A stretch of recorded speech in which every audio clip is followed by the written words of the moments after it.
Сәлем достар, каналыма қош келдіңіздер. Бүгін сіздермен сырные палочки әзірлейтін боламыз. Керекті заттарымыз қолжетімді, балаларыңызға тіс басарға әзірлеп беруге болады. Сыр керек, тіс шұқығыш керек, панировочный сухарь, 2 дана жұмыртқа, ұн және қызып тұрған май.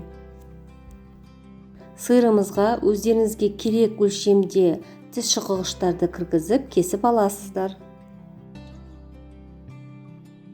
Кесілген палочкаларымызды ұнға ұнатамыз. Жұмыртқамызға тұз салып араластырып аламыз.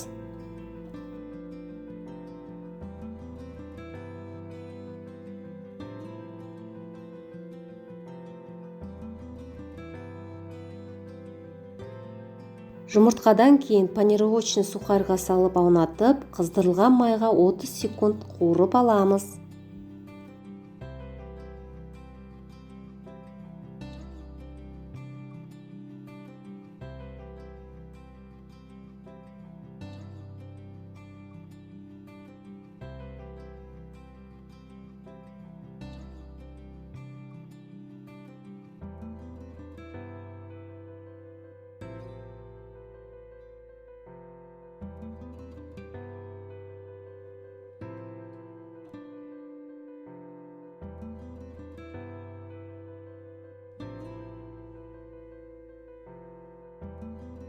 Сырные палочкаларымыз дайын. Астарыңыз дәмді болсын. Видеоны соңына дейін қарап, подписка, лайк басуды ұмытпаңыздар. Сіздермен болған Нұржамал.